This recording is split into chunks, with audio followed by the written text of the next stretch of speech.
嚟到旅程嘅第6日，今日我哋會去大阪城。行去大阪城中間呢，就天陰陰，好似想落雨咁。我哋行咗好耐好耐，終於去到大阪城。喺大阪城附近呢，有個公園，咁我哋行下，終於真係落雨啦。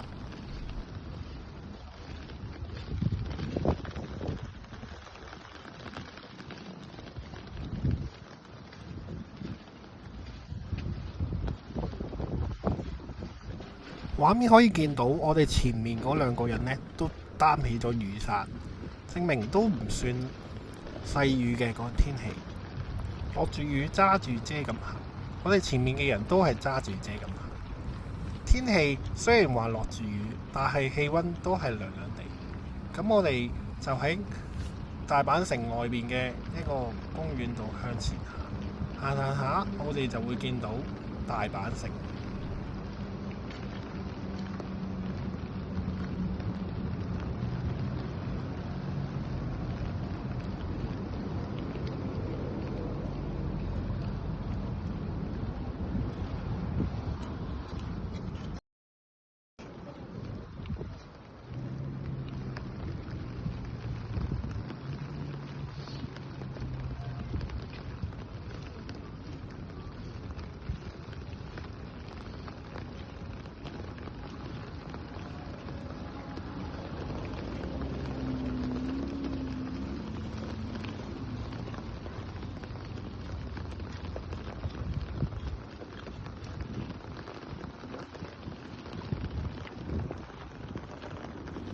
一路行，行到去，我哋就見到大阪城外面嘅一啲建築物。雖然佢都係一啲現代嘅建築物，但係你會發覺其實大阪城係一個古城，但係佢係一個喺不同嘅現代建築物裏邊包圍嘅其中一個古城。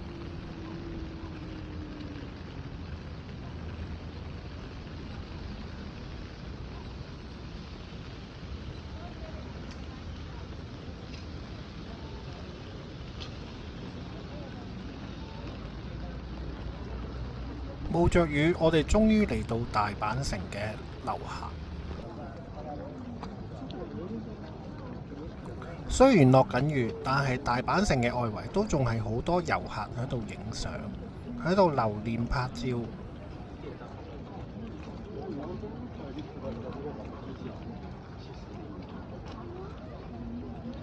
望住大阪城嘅外圍一路行，終於我哋入咗去裏邊。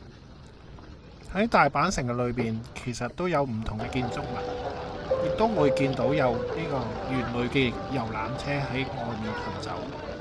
但係一路行，都係好多遊客徒步行入去成個大阪城裏邊嘅。呢個係大阪城嘅城門。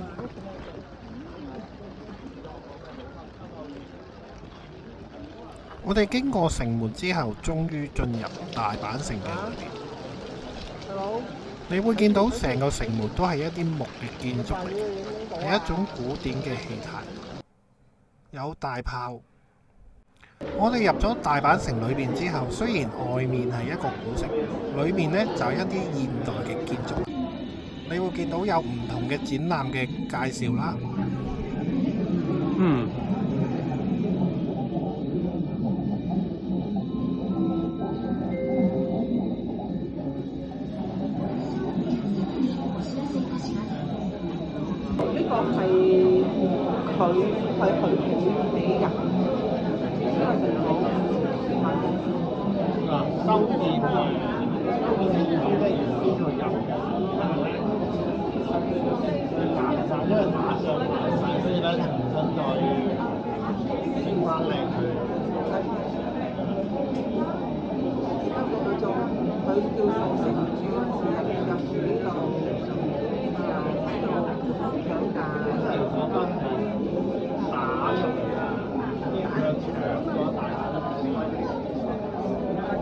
大阪城本身係要收費嘅，咁價錢呢就1200日圓，但係因為我哋有周遊券嘅關係，所以我哋唔使俾錢。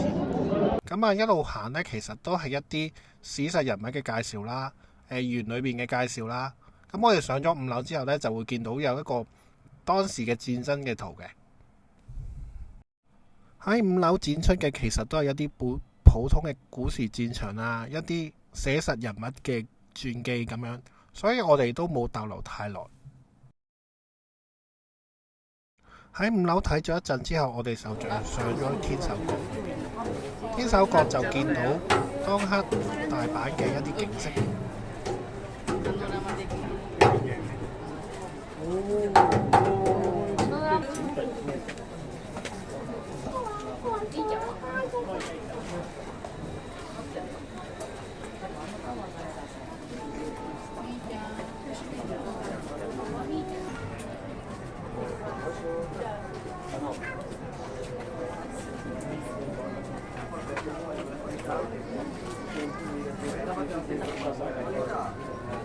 喺天守閣逗留咗一陣之後，我哋就走啦，因為喺大阪城裏邊有啲層數係唔可以影嘅，所以都冇咩影到好多。咁我哋就落咗樓下搭船仔。電話啊，俾我落去啊！特にお子様からは目を離されないようお願いいたします。なお、皆様の安全確保のために救命胴衣を船内の前方に備えております。Ladies and gentlemen, thank you for riding the Osaka Castle Gozabune. We will be departing shortly for a 20-minute tour of the Osaka Castle inner moat. Please remain in your seat during the entirety of the tour. Hold on to all personal items such as hats so they do not blow away. Please be careful when taking photographs to not drop your cell phone or camera in the water. Please keep an eye on your children at all times. For your safety, life jackets are stored at the front of the boat.